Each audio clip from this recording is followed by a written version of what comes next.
네, 이번 유형은 중복순열이 되겠습니다. 자, 우리 일단은 중복순열에 대해서 일단 한번 이것을 한번 읽어볼게요.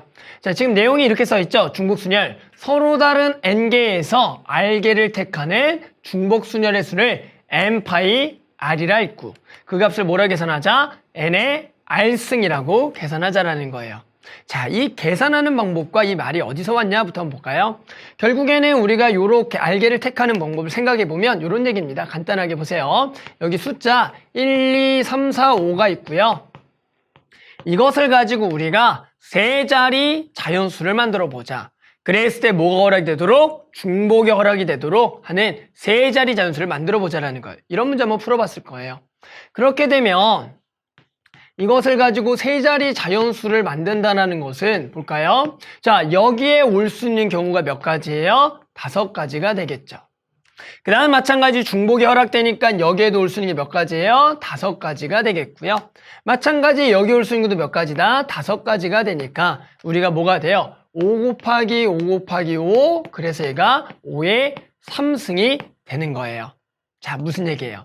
서로 다른 5개 중에서요, 중복을 허락하여 몇 개를? 3개를 뽑아서 일렬로 나열했더니, 우리가 이 일렬로 나열한다는 개념이 순열이잖아요. 그랬더니 그 계산하는 방법이 뭐가 되겠다? 5의 3승이 되겠다라는 거죠. 그래서 마찬가지 우리가 고등학교 1학년 때 배웠던 NPR, NCR처럼 그것을 기호로 표시하기 위해서 우리는 그것을 간단히 이 기호를 뭐라고 하겠다? 5파이 R이라고 하겠다라는 거예요. 5파이 3, 5파이 3, 5파이 4. 그래서 우리는 지금처럼 서로 다른 n개 중에서 r개를 뽑아서 실제로 중복 허락하여 일렬로 줄을 세우는 방법을 뭐라 정의하겠다? n파이 r이고, 그것을 뭐 n의 r승이라고 정의하겠다라는 거예요.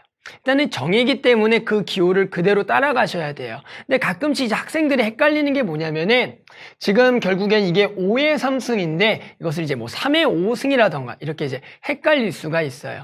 뭐 예를 들어 한번 요런 얘기를 좀 한번 설명해 볼게요. 무슨 얘기냐면 보세요. 자, 지금 4명이 있어요. 4명이 있는데요. 4명이 방이 3개가 있어요. 방에 이름을 붙였더니 얘가 보세요. 얘가 101호, 얘가 102호, 얘가 이제 103호가 있다. 이렇게. 그래서 4명이 이 서로 다른 3개의 방에 묵을 수 있는 방법의 수를 구하라. 여기서 갈 수 있는 방법의 수를 구하라 문제가 있어요. 그랬을 때 단 빈 방이 있어도 상관이 없다라는 문제가 있다고요.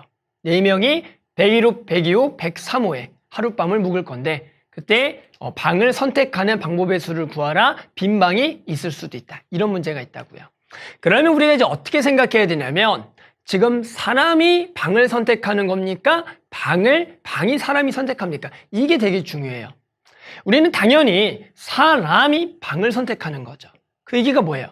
얘가 선택할 수 있는 방법의 수가 3개가 되는 거고, 얘도 3개가 되는 거고, 얘도 3개, 얘도 3개가 되니까 뭐가 되는 거예요? 3의 4승이 된다는 거죠. 근데 간혹가다 이제 학생들이 어떻게 헷갈리냐면 이렇게 생각을 해요. 101호가 사람을 선택한다. 4개. 102호가 사람을 선택한다. 4개. 103호가 사람을 선택한다. 4개. 그래서 뭐라고 헷갈린다고요? 4의 3승이라 헷갈린다고요. 근데 완전히 다른 거죠, 이게. 그러니까 누가 주체냐를 보셔야 돼요. 사람이 선택을 당연히 하는 거니까. 그래서 얘가 갈 수 있는 방법의 수를 구해서 그것을 곱해야 된다. 절대 이렇게 쓰면 안 된다. 즉 이것을 보고 서로 다른 4명 중에서 중복 허락하여 3개를 뽑아서 일렬로 줄을 세운다. 그래서 저걸 보고 그대로 3파이 4라고 이렇게 써줄 수가 있어야 된다는 거죠. 실제로 중복순열 같은 경우에는 요 간단하게 기호를 묻는 문제도 나오고요. 또는 그대로 기호를 쓰지 않고 이렇게 의미를 해석을 해서 그대로 각각의 곱을 이용해서 그것의 거듭 제곱으로 해서 구하는 문제가 이제 출제가 됩니다. 알았죠? 그래서 2가지. 기호상 그대로 쓸 수 있는 방법. 그 다음에 지금처럼 중복순열의 의미를 정확하게 이해해서 그 값을 계산하는 그러한 유형들의 문제가 나오겠습니다. 됐죠? 그래서 우리 간단한 예시 풀면서 이번 유형 마칠게요. 자, 그래서 이번 유형 어떻게 나왔어요? 5파이 1을 구하라. 2017년 4월 가형 22번. 간단한 이런 문제도 나온다라는 거예요. 근데 이런 것을 보고 딱 우리가 기호를 정확하게 외우지 않으면 학생들이 헷갈린다라는 거죠. 따라서 지금 5파이 2이기 때문에 얘를 보고 어떻게 계산한다? 그렇죠. 5의 제곱이라고 이렇게 계산하는 거예요. 이걸 보고 2의 5승이라고 한다면 답이 완전하게 틀리겠죠. 됐죠? 그래서 간단하게 중복순열의 기호를 이용해서 얼마다? 25다. 이런 식으로 해서 우리 일단 중복순열 문제, 나머지 유형 문제도 한번 차근차근하게 풀어보면 좋을 것 같습니다.